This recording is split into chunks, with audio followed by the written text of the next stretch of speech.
لیکن جب وہ یہ کہتا ہے اللہ کے نام پر دے دو تو ہم پھر بعد میں کا کچھ سوچتے ہی نہیں. بھائی جانے تو یہ اللہ کا نام اللہ کے نام پہ مانگ رہا ہے, اب دھوکے باز ہے, بٹے باز ہے, اور کیا کر کے کہا بات کی بات ہے, لیکن نام اللہ کا آ گیا, ہم جو ہے کچھ نہ کچھ رقم اور پیسے نکال کر اسے دے دیتے ہیں. حضرت آدم علیہ السلام اللہ کو چاہنے والے, اللہ سے محبت کرنے والے, جب ابلیس ملعون نے اللہ کی قسم کھائی تو حضرت آدم اور حضرت حوا علیہ السلام سوچنے میں لگ گئے کہ اللہ کے نام کی کوئی بھی قسم جھوٹی قسم نہیں کھا سکتا. بہرحال حضرت آدم علیہ السلام وہ ممنوع درخت کا پھل جب کھا گئے تو اس کی جو خصوصیات تھی وہ ظاہر ہونے لگی, کپڑے اتر گئے, بول و براز کا سلسلہ شروع ہو گیا. اللہ نے اللہ نے کہا ہم نے تو تم کو اس درخت سے روک دیا تھا, لیکن تم سے بھول و چوک ہو گئی, اب تم یہاں سے جو ہے نکل جاؤ, سب نکل جاؤ, اہبطوا سب اتر جاؤ. حضرت آدم, حضرت حوا علیہ السلام کو اور ابلیس کو سب کو اتار دیا گیا زمین پر. غلطی اور بھول تو دونوں سے ہوئی, لیکن فرق یہ کہ ابلیس اپنی غلطی کا اعتراف کرنے کے لیے آج بھی تیار نہیں ہے, اور حضرت آدم علیہ السلام, حضرت حوا علیہ السلام کو جب اللہ نے دنیا میں بھیجا, روتے روتے کئی سال بیت گئے اور گزر گئے, ان کی زبانوں سے جملے بھی برابر نہیں نکلتے تھے, گھبرا کر کے, ڈر کر کے, اللہ کے خوف اور خشیت سے. اللہ نے خود بیان فرمایا کہ ہم نے ان کے دل میں چند کلمے ایسے ڈالے, ان کلمات سے انہوں نے دعا کی تو ہم نے ان کلمات کی برکت سے ان کی توبہ قبول کی. وہ کلمات کیا ہے؟ ربنا ظلمنا انفسنا وان لم تغفر لنا وترحمنا لنكونن من الخاسرین. اے ہمارے پروردگار, ہم نے اپنے آپ پر ظلم کیا ہے, اگر آپ ہم پر رحم نہ فرمائیں گے تو ہم خسارے والوں میں سے ہو جائیں گے, ہم تباہ و برباد ہو جائیں گے. ان کلمات کی برکت سے اللہ تعالیٰ نے حضرت آدم, حضرت حوا علیہ السلام کی توبہ قبول فرما لی. اس لیے حضرات مفسرین لکھتے ہیں کہ اگر گناہ ہو جائے اور اللہ سے معافی مانگنا ہو تو ان کلمات سے معافی مانگنا چاہیے, اللہ بہت جلد قبول فرما لیتے ہیں بندے کی جو توبہ کو. ربنا ظلمنا انفسنا وان لم تغفر لنا وترحمنا لنكونن من الخاسرین.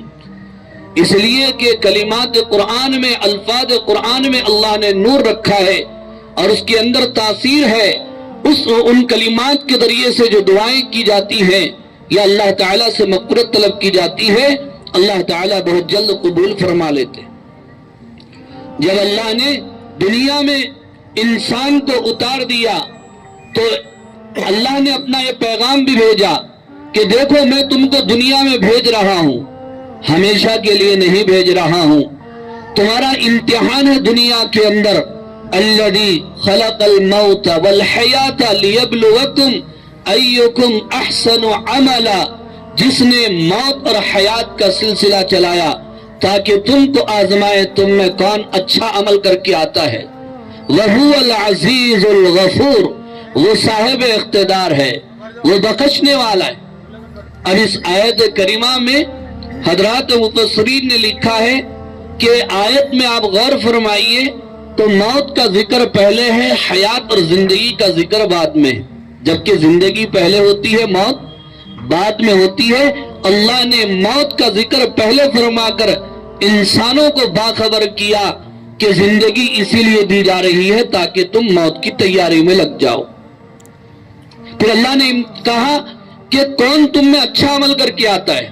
الذی خلق الموت والحیات لیبلوکم ایکم احسن عملا, کون اچھا عمل, حسن عمل کون کرتا ہے.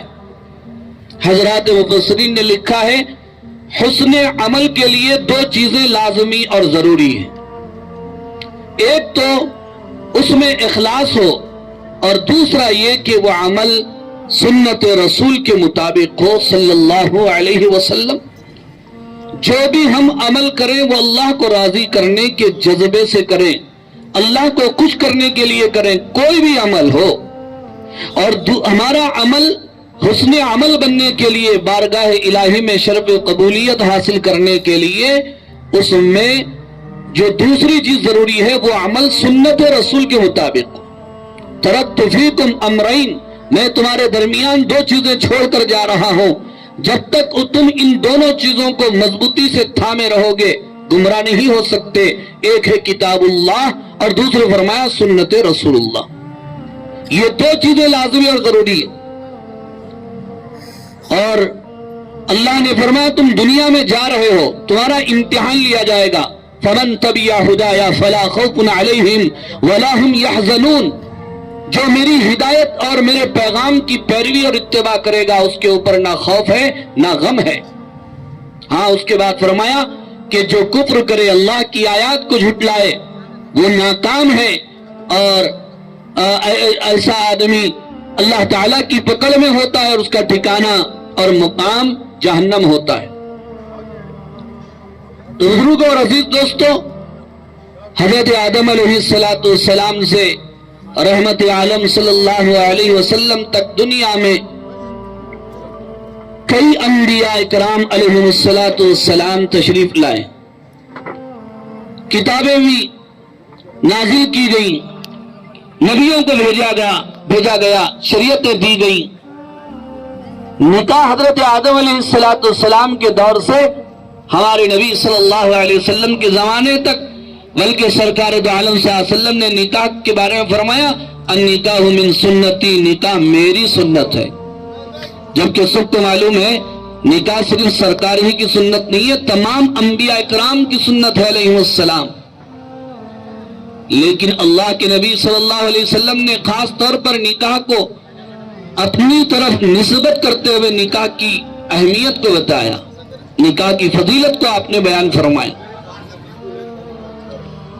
حضرت آدم علیہ السلام کے دور میں نکاح ہوتا تھا، ان کو توام اولاد ہوتی تھی، ایک سال دو بچے ہوتے تھے، ایک لڑکا ایک لڑکی، آئندہ سال پھر دو بچے، ایک لڑکا ایک لڑکی۔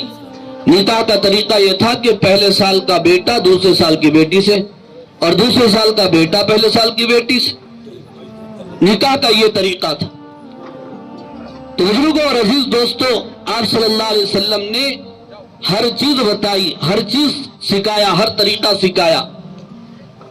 بچے کی پیدائش سے موت تک کی ساری چیزیں دین اسلام میں جو ہے بتائی گئی۔ بچہ اگر پیدا ہو تو پیدا ہوتے ہی کیا کرنا چاہیے؟ ہم تو یہی جانتے ہیں کہ بچے کا پیدا ہونے کے بعد کان میں اذان دینا چاہیے، نہیں، بچے کے پیدا ہونے کے بعد سب سے پہلے بچے کو صاف کر دینا چاہیے۔ بچہ اگر پانی برداشت کر سکتا ہے، اس کو غسل دیا جا سکتا ہے تو اس کو غسل دے دینا چاہیے۔ اگر ڈاکٹر نے کہا کہ نہیں بچہ اس کا متحمل نہیں ہے تو کپڑے سے صاف کر دینا چاہیے۔ اس کے بعد ہی اس کے کان میں اذان دینا چاہیے، پھر ایک کان میں اقامت بولنا چاہیے، پھر اسی طرح تہنیک کرنا چاہیے۔ تہنیک کا مطلب کیا ہوتا ہے؟ کسی اللہ والے اور بزرگ آدمی سے کھجور وغیرہ چبا کر کے بچے کی زبان پر رکھا جائے یا اس کے تالو میں باندھ دیا جائے تاکہ نیک اثرات سب سے پہلے اس کے پیٹ میں داخل ہو۔ آپ صلی اللہ علیہ وسلم نے بھی تہنیک کی اپنے نواسوں کی۔ پھر اسی طرح آگے چلیے، 7 دن کے بعد عقیقہ کرنا سنت ہے، چھٹی نہیں، چھلا نہیں۔ ہمارے نبی نے بتایا کیا کرو؟ عقیقہ کرنا، یہ سنت ہے 7 دن کے بعد۔ اور ایک نقطہ میں آپ کو یہ بھی بتاتا چلوں تو پیدائش کے فوراً بعد عقیقے کا حکم کیوں نہیں دیا گیا؟ دوسرے دن، تیسرے دن، چوتھے دن، 5ویں دن، کبھی آپ نے اس پر غور کیا؟ حضرات علماء اکرام لکھتے ہیں 7 دن کا موقع اللہ نے اس لیے دیا ہے، ابھی ڈیلیوری ہوئی ہے، ولادت ہوئی ہے، ماں باپ پریشان رہتے ہیں، فوراً انتظام مشکل ہے، 1 ہفتے کا ٹائم دے دیا جائے تو انتظام بھی ہو سکتا ہے۔ تو 7ویں دن عقیقہ کرنا ہے، چھٹی اور چھلا کرنے کا تو سوال ہی نہیں، اسلام میں اس کا تصور نہیں۔ چھٹی کے بارے میں آپ عورتوں سے معلوم کیجئے، اتنا خطرناک عقیدہ ہے۔ عورتیں کہتی ہیں کہ چھٹی نہیں کرے تو چھٹی ماں پیٹ لگتی، بلکہ عقیدہ عورتوں کا یہاں تک ہے چھٹی ماں آ کر کے پیدا ہونے والے بچے کی قسمت لکھتی ہے، اس لیے چاول کے برتن میں ساری چیزیں رکھ کے سونا اور چاندی بھی اس میں رکھتے ہیں تاکہ چھٹی ماں کو معلوم ہونا کیا لکھ کو جانا یہاں پہ بول کے۔ کاتب تقدیر، قسمت لکھنے والی ذات تو اللہ کی ہے۔ آمنت باللہ وملائکتہ وکتبہ ورسلہ والقدر خیرہ وشرہ من اللہ تعالی والبعث بعد الموت، ان 7 چیزوں پر ایمان رکھنے کا نام ایمان ہے، اسلام ہے۔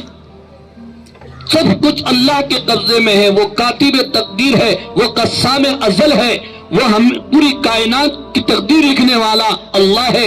ماں کے پیٹ میں جب بچہ ہوتا ہے تبھی اللہ فرشتے کو بھیج کر فرشتے کو بتا دیتے ہیں یہ کب پیدا ہوگا، کہاں پیدا ہوگا، دنیا میں جا کر عالم ہوگا، جاہل ہوگا، امیر ہوگا، غریب ہوگا، اور اس کی موت، اس کی عمر، ساری چیزیں طے کر دی جاتی۔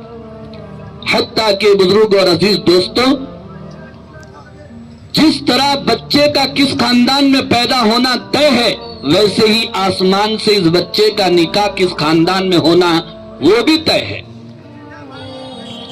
ہمارے کو بھی کبھی اگر نہیں سدھرا تو بولتے کیا کرنا، قسمت کا جوڑا ہے، بول کے لاسٹ میں آتے۔ اگر وہی بات پہلے بول دیے تو سارے بحثہ نہیں ہوتے، وہی بات اگر ہم پہلے سوچ لیے تو لڑائی جھگڑے نہیں ہوتے۔ یہ جملے کو سمجھنے سے پہلے گھروں کے اندر 100 باتیں ہو رہی ہیں۔ میری قسمت خراب تھی، وہ کیسا ٹائم تھا کہ کیسا موقع تھا کہ بیچ میں جو ہے، بیچ میں ایسے والوں کی بھی خیر نہیں ہے، کر کو بیٹھے نا انوچ۔ تو پہلے اللہ نے بیان فرما دیا قرآن میں، جعلہ نسبا و سحرا، نسب بھی اللہ نے متعین فرما دیا، مقرر فرما دیا ہے، اور سحرا سسرالی رشتہ دار بھی اللہ نے طے فرما دیا۔ اور شادی اللہ کی نشانیوں میں سے ایک نشانی ہے، اللہ تعالیٰ کی قدرت کی نشانیوں میں سے ایک نشانی ہے۔ ابھی چند لمحے پہلے دونوں خاندان ایک دوسرے کو جانتے نہیں، دلہا دلہن میاں بیوی ایک دوسرے کو پہچانتے نہیں، لیکن جب شریعت کے مطابق نکاح خوانی ہوتی ہے، ایجاب و قبول ہوتا ہے، تو پھر ان دونوں کے درمیان الفت اور وہ جو محبت پیدا ہوتی ہے وہ اپنی مثال آپ ہے۔ ذرا غور کریں تو پتا چلے گا نکاح دائمی عبادت ہے۔ نماز، آپ نماز کے وقت کی عبادت ہے، روزہ روزے کے وقت کی عبادت ہے، حج حج کے وقت کی عبادت ہے، لیکن نکاح کے بندھن میں جب باندھا جاتا ہے، میں نے قبول کیا سے لے کر کے بیوی یا شوہر کے انتقال تک، یا دونوں کے درمیان جو تفریق اور طلاق ہونے تک کسی وجہ سے اس وقت تک یہ عبادت چلتی ہے، ایک دوسرے کے حقوق کو ادا کرنا پڑتا ہے۔ یہ اتنی عظیم عبادت ہے۔ تو میں یہ عرض کر رہا تھا میرے محترم بزرگوں اور عزیز دوستوں، آپ صلی اللہ علیہ وسلم نے پیدائش سے موت تک کے سارے طریقے ہمیں بتا دی۔ ایک یہودی آیا حضرت سلمان فارسی رضی اللہ تعالیٰ عنہ سے کہنے لگا، آپ کے نبی تو آپ کو ہر چیز سکھاتے ہیں، حتیٰ کہ پیشاب پیخانہ کرنے کا طریقہ بھی بتاتے ہیں۔ وہ غصے میں نہیں آئے، وہ چین بجبی نہیں ہوئے، کہنے لگے جی ہاں اجل، جی ہاں ہمارے نبی ہم کو ہر چیز سکھاتے ہیں، بول و براز کا طریقہ بھی ہمارے نبی نے ہم کو بتایا کہ تم ضرورت کو جا رہے ہو تو اس سے پہلے تمہیں چاہیے کہ سر ڈھانک لو، الٹا پیر رکھو، اس سے پہلے دعا پڑھ لو اللہم انی اعوذ بک من الخبث والخبائث، اور ضرورت کے لیے جاؤ جب باہر آؤ تو سیدھا پیر رکھو اور دعا پڑھو غفرانک الحمدللہ الذی اذھب عنی الاذى وعافانی۔ جب سنت کے مطابق آدمی ضرورت سے بھی فارغ ہوتا ہے، پیشاب اور پیخانے سے بھی فارغ ہو جاتا ہے، بزرگ اور عزیز دوستو، وہ چیز بھی عبادت بن جاتی ہے۔ اور اگر سنت کے مطابق نماز نہ ہو تو پھر نماز بھی عبادت نہیں، سنت کے مطابق حج بھی نہ ہو تو حج بھی عبادت نہیں، سنت کے مطابق اگر روزہ نہ ہو تو وہ بھی عبادت نہیں۔ ایسے ہی سنت کے مطابق اگر نکاح نہ ہو تو ایسا نکاح بھی عبادت بننا بہت ہی مشکل ہے۔ اب نکاح کی جب بات آتی ہے، شادی کی بات آتی ہے، گھروں کے اندر سب سے پہلے تیاری کس کی چلتی ہے؟ بچی کے لیے اچھا بچہ دیکھو، پیسے کمانے والا، دینداری بعد میں، لڑکی ہے تو اس کے لیے حسن و جمال اور خوبصورتی کو دیکھو۔ سرکار دو عالم صلی اللہ علیہ وسلم نے فرمایا کہ جو نکاح کیا جاتا ہے 4 چیزوں کی بنیاد پر، حسن کی بنیاد پر، خاندان کی بنیاد پر، مال کی بنیاد پر، دین کی بنیاد پر، فَاظْفَرْ بِذَاتِ الدِّین، آپ نے فرمایا دینداری کو ترجیح دو، اس کی بنیاد پر نکاح کرو، تاکہ کل کے ٹائم جو باپ بنے وہ دیندار ہو اور اس کے بچے گود میں پلنے والے وہ بھی دیندار، جو ماں بنے وہ بھی دیندار، اس کی گود میں پلنے والی نسل بھی ماں کے ساتھ صرف ماں کا دودھ نہیں بلکہ اس کے اثرات بھی۔ نکاح کی جب بات آتی ہے تو یہ تیاریاں چلتی ہیں، لیکن کبھی یہ معلوم کرنے کی کوشش نہیں کی جاتی کہ نکاح میں فرائض کتنے ہیں۔ جیسے وضو کے فرائض ہیں، غسل کے فرائض ہیں، نماز کے فرائض ہیں، شرائط ہے، ویسے ہی نکاح کے بھی فرائض ہیں، ویسے ہی نکاح میں واجب بھی ہے، ویسے ہی نکاح کے اندر سنتیں بھی ہیں۔ نکاح میں 2 فرض ہیں، ایک ہے ایجاب و قبول اور دوسرا فرض ہے 2 گواہوں کا ہونا۔ یہ 2 چیزیں نکاح میں فرض ہیں، اور نکاح میں ایک چیز واجب ہے، وہ ہے مہر کا متعین کرنا۔ اب مہر کے سلسلے میں سنت مہر، مستحب مہر کتنا ہے؟ ہم یہ سوچتے ہیں میں نقد مہر دے رہا ہوں، مہر معجل ہے، مصاب نقد مہر ہوں، لکھو 2500 روپے، واہ، جوڑے کی رقم کی بات آئی تو کھینچ کے لے لیے، لیکن جب مہر بچی کے مہر کی بات آئی تو اس وقت بورڈے میں نقد دے رہا ہوں، لکھو 2500۔ نقد مہر دے کر بچی کے اوپر کوئی احسان نہیں ہے، ہم اپنا فریضہ ادا کر رہے ہیں۔ تو بزرگ اور عزیز دوستو، نکاح میں جو دوسری چیز واجب ہے وہ ہے مہر کا، ایک ہی چیز واجب ہے نکاح میں، اور نکاح میں 3 چیزیں سنت ہے، 3 چیزیں سنت ہے۔ پہلی چیز تو ایجاب اور قبول سے پہلے خطبہ نکاح کا دینا، یہ سنت ہے، اور دوسری چیز ہے ایجاب و قبول کے بعد کھجور تقسیم کرنا، یہ دوسری سنت ہے، اور تیسری سنت ہے دوسرے دن ولیمہ کرنا۔ یہ 3 چیزیں نکاح کی سنت ہے۔ تو 2 واجب ہے، 2 چیزیں فرض ہے، ایک واجب ہے اور 3 سنتیں ہیں۔ نکاح میں جو 2 چیزیں واجب ہیں وہ کیا ہے؟ ایک تو ایجاب و قبول، اور دوسرا فرض ہے 2 گواہوں کا ہونا، اور ایک چیز واجب ہے وہ ہے مہر کا متعین کرنا، اور 3 چیزیں سنت کیا ہیں؟ ایک تو خطبہ نکاح، ایجاب و قبول سے پہلے خطبہ نکاح کا پڑھنا، عزیز و اقارب ہی کا پڑھنا، یہاں تک کہ بچی کے باپ کا خود پڑھنا بہتر ہے، جیسا کہ رحمت عالم صلی اللہ علیہ وسلم نے خود اپنے لخت جگر دختر نیک اختر کا خطبہ نکاح دیا تھا۔ خطبہ نکاح جب پڑھا جاتا ہے اس کو غور سے سنو، اس لیے کہ اس میں خطبہ نکاح میں 3 چیزیں ہیں۔ سب سے پہلے اللہ کی تعریف ہے، اور اس کے بعد حضور پاک صلی اللہ علیہ وسلم پر درود و سلام ہے، پھر اس کے بعد 3 آیتوں کی تلاوت کی جاتی ہے۔ یہاں تو الحمدللہ خاموشی کا ماحول ہے، باوقار ماحول ہے، سب غور سے سن رہے ہیں، لیکن کبھی کبھی کہیں بیان کرنے کا موقع ملتا ہے تو بیان کے دوران کوئی سننے کے لیے تیار نہیں ہوتا۔ ایک طرف پٹاخے چھوڑے جاتے ہیں، دوسری طرف جو ہے ناچ گانا ہوتا ہے۔ اگر بیان کرنے کے لیے آئے تو یہ مصیبت ہے، نہیں کرنے کے لیے آئے تو ہاں ہم بولے نہیں ہیں، یہ ایک الگ مصیبت ہے۔ تو اس لیے خطبہ نکاح کو غور سے سنو، آیتوں کی قدر کرو۔ 3 آیتوں کی تلاوت ہوتی ہے اس کے اندر۔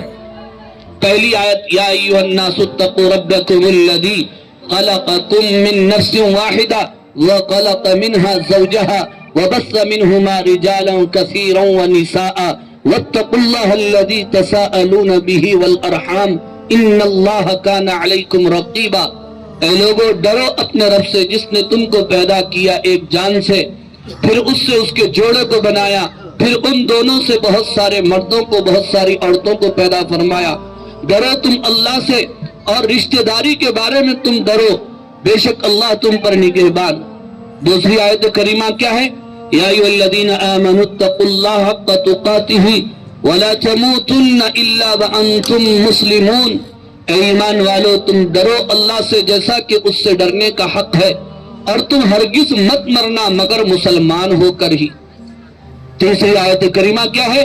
یا ایھا الذین آمنوا اتقوا اللہ وقولوا قولا سدیدا یصلح لکم اعمالکم ویغفر لکم ذنوبکم ومن یطع اللہ ورسولہ فقد فاز فوزا عظیما۔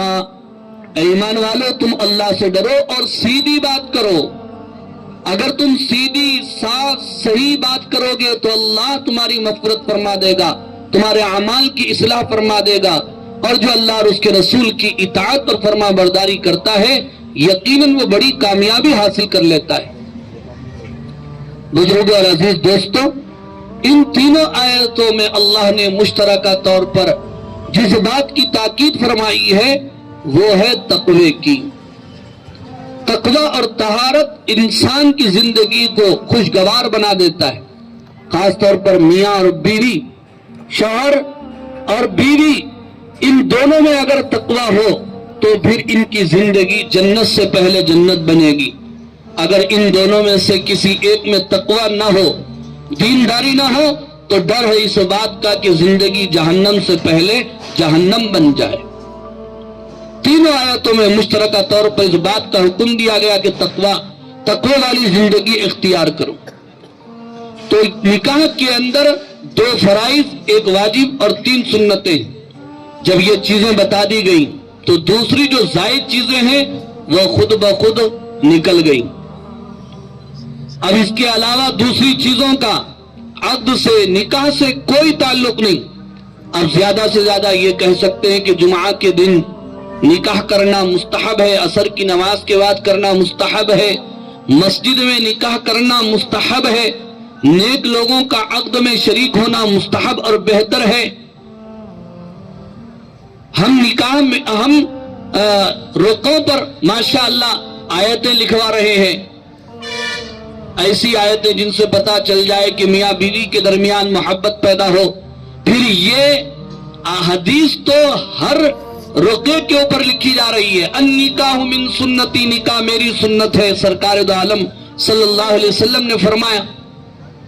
لیکن وہ حدیث تو ہم لکھ رہے ہیں، آیتیں لکھتے ہیں، کیا ہم اپنی شادیاں اور جو نکاح ہم جو کر رہے ہیں آیا وہ سنت اور شریعت کے مطابق ہے بھی یا نہیں، اس پر ہم کبھی غور بھی کر رہے ہیں؟ اللہ کے نبی صلی اللہ علیہ وسلم نے فرمایا ان اعظم النکاح برکتا ایسرہ مؤونتا، سب سے بابرکت نکاح وہ ہوتا ہے جس کا خرچہ سب سے کم ہو، جہاں تک ہو سکے خرچہ کم سے کم کیا جائے۔ اور ولیمے کے بارے میں فرمایا کہ وہ ولیمہ بدترین ولیمہ ہے جس میں مالداروں کو تو بلایا جائے اور غریبوں کو بھلا دیا جائے۔ اب شادیوں میں، ولیموں میں کیا ہو رہا ہے؟